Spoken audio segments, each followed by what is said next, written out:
Conference हो रही है, क्या कुछ है सुनाते हैं आपको। भगवंत मान जी क्या कुछ कह रहे हैं, सुन लेते हैं।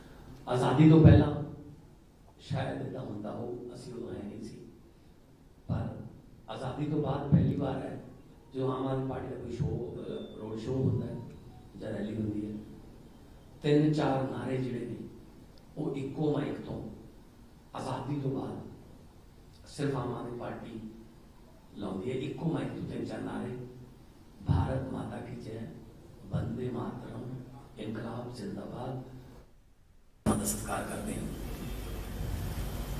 ਤੇ ਅੱਜ ਮੁੱਖ ਮੰਤਰੀ ਦਿੱਲੀ ਅਰਵਿੰਦ ਕੇਜਰੀਵਾਲ ਜੀ ਪਾਰਟੀ ਦੇ ਸੁਪਰੀਮੋ ਨੇ 3 ਦਿਨਾਂ ਪੰਜਾਬ ਦੇ ਦੌਰੇ ਤੇ ਨੇ।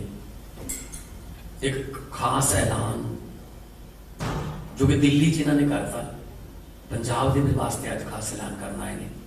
मैं चाहूंगा कि मीडिया सामने सीएम साहब संबोधित करें। आप सब लोगों को मेरा नमस्कार, सबको मेरा प्रणाम, सत श्री अकाल। हमारे देश को आज़ाद हुए 75 साल हो गए। आज़ादी बड़ी मुश्किल से मिली थी। बहुत लोगों ने अपनी जान कुर्बान की, बहुत लोगों ने लंबा संघर्ष किया, उसके बाद आज़ादी मिली थी। लेकिन धीरे धीरे हम उन लोगों की कुर्बानी और उनके संघर्ष और उनके विचारों को भूलते जा रहे हैं। पूरे के पूरे सिस्टम के ऊपर गंदी राजनीति हावी होती जा रही है। आज़ादी दिलाने के लिए बहुत लोगों ने कुर्बानियां दी और किसी भी कुर्बानी या किसी भी संघर्ष को कम नहीं आंक सकते। लेकिन फिर भी अगर जितने लोगों ने कुर्बानियां दी और संघर्ष किया उनको सबको अगर देखें तो 2 शख्सियत ऐसी नजर आती हैं जो एक तरह से पूरे आज़ादी के आंदोलन को रिप्रेजेंट करती हैं, और वो हैं बाबा साहब अम्बेडकर और शहीद आज़म भगत सिंह। ये 2 आज़ादी के दीवाने ऐसे थे, ये 2 शख्सियत ऐसी थी जो एक तरह से सारा जितने भी लोग, जितने भी आज़ादी के सेनानी हुए, सबको रिप्रेजेंट करते हैं। बाबा साहब अम्बेडकर के हम केवल फैन नहीं हैं, हम उनके भक्त हैं, हम उनकी पूजा करते हैं। और ये मैंने कई जगह बोला है कि आइंस्टाइन ने महात्मा गांधी के लिए कहा था कि आने वाली पीढ़ियां ये यकीन नहीं करेंगी कि ऐसा शख्स पृथ्वी के ऊपर, हार्ड मास का ऐसा शख्स पृथ्वी के ऊपर कभी पैदा हुआ था, कभी चला था।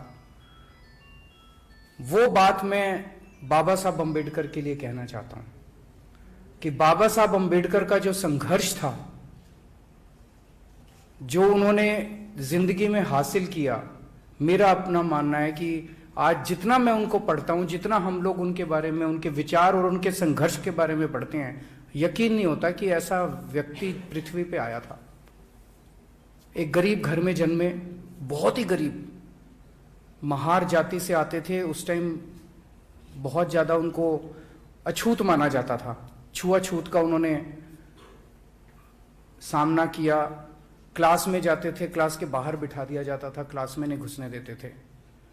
वो शख्स जो एक छोटे से गांव से इतने गरीब घर में, उनके खाने को नहीं था, कई भाई बहन थे, वो वहां से निकल के वो शख्स अमेरिका से और लंदन से 2 पीएचडी की डिग्री लेके आता है। मैं तो सोच रहा था 1914-15 में इंटरनेट भी नहीं था, कोई जानकारी भी नहीं थी, उनको पता कैसे चला होगा कि अमेरिका में ऐसी कोई यूनिवर्सिटी है, कैलिफोर्निया यूनिवर्सिटी है, लंदन स्कूल ऑफ इकोनॉमिक्स है, वहाँ फॉर्म कैसे भरते हैं, फॉर्म कहाँ से मिलते हैं, वो पता नहीं उन्होंने कैसे सारा। और फिर और यहाँ पर आप सुन रहे थे अरविंद केजरीवाल को, जिन्होंने बाबा साहब अम्बेडकर को याद किया है। वक्त हो गया छोटे से ब्रेक का, जल्द हाजिर होता है।